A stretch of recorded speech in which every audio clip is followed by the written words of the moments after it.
Corona एक बार फिर से लोगों के बीच खौफ पैदा कर रहा है। ऐसा खौफ जिससे एक दो नहीं 5 से ज्यादा राज्य दोबारा से लॉकडाउन लगाने को लेकर सोचने पर मजबूर हो गए हैं।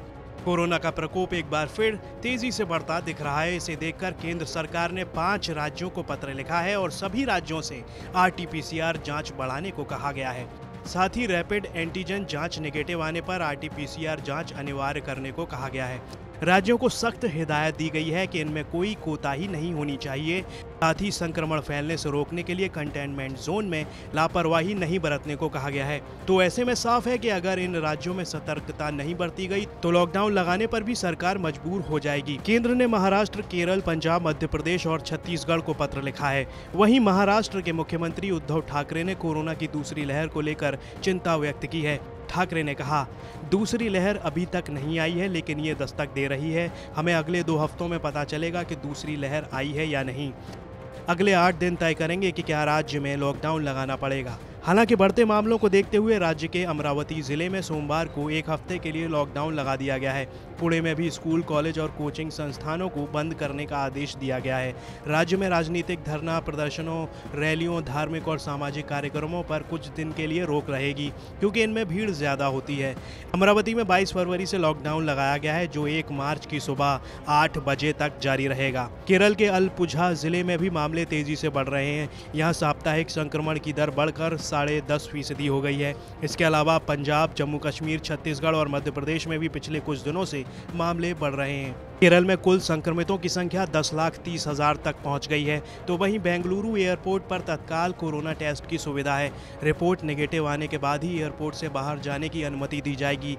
अगर गुजरात की बात करें तो कुल संक्रमितों की संख्या बढ़कर 2,66,821 हो गई। बिहार में भी अब भीड़ भाड़ वाली जगहों जैसे सब्जी मंडी, बस स्टैंड, रेलवे स्टेशन इत्यादि पर अब फिर से अधिक संख्या में पुलिस बलों की तैनाती की जाएगी।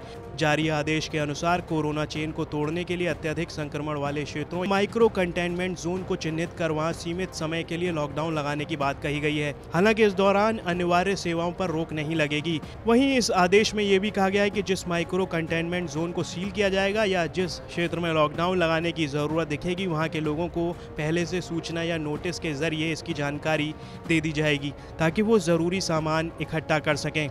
बता दें कि मीडिया रिपोर्ट्स के अनुसार ऐसा आदेश इससे पहले 10 फरवरी को भी जारी किया गया था। कोरोना के मामलों में तेजी ऐसे समय में हो रही है जब एक्सपर्ट कोरोना के वायरस में म्यूटेशन की संभावना जता रहे हैं। ऐसे में सवाल ये भी उठता है कि आखिर कोरोना के मामलों में बढ़ोतरी क्यों हो रही है। विशेषज्ञों की माने तो शादी समारोह में धूमधाम, सार्वजनिक जगहों पर कई लोग अपने मास्क या तो ठुड्डी पर रखकर घूम रहे हैं या फिर गले में लटकाकर, कुछ तो हाथों में लेकर भी चल रहे हैं, बिना मास्क के दिखाई पड़ रहे हैं। मास्क को लेकर लोगों का ये बदलता रवैया भी कोरोना संक्रमण बढ़ने का एक कारण है। लोगों में अब भी कोरोना को लेकर सबसे बड़ी गलतफहमी ये है कि वास्तव में कोरोना जैसी कोई चीज़ है ही नहीं। हालांकि देश भर में कोरोना वैक्सीनेशन का काम भी जारी है, लेकिन सतर्क रहना तो उससे भी ज़्यादा ज़रूरी है। देश में कोरोना के 14,264 नए मामले सामने आने के साथ ही संक्रमितों की कुल संख्या बढ़कर 1,09,91,651 हो गई। लगातार चौथे दिन नए मामलों में वृद्धि हो रही है। केंद्रीय स्वास्थ्य मंत्रालय की ओर से संडे को इसकी जानकारी दी गई। देश में मरीजों के ठीक होने की दर 97% से ज़्यादा है, जबकि मृत्यु दर 1.42 है। ब्यूरो रिपोर्ट, न्यूज़ तक।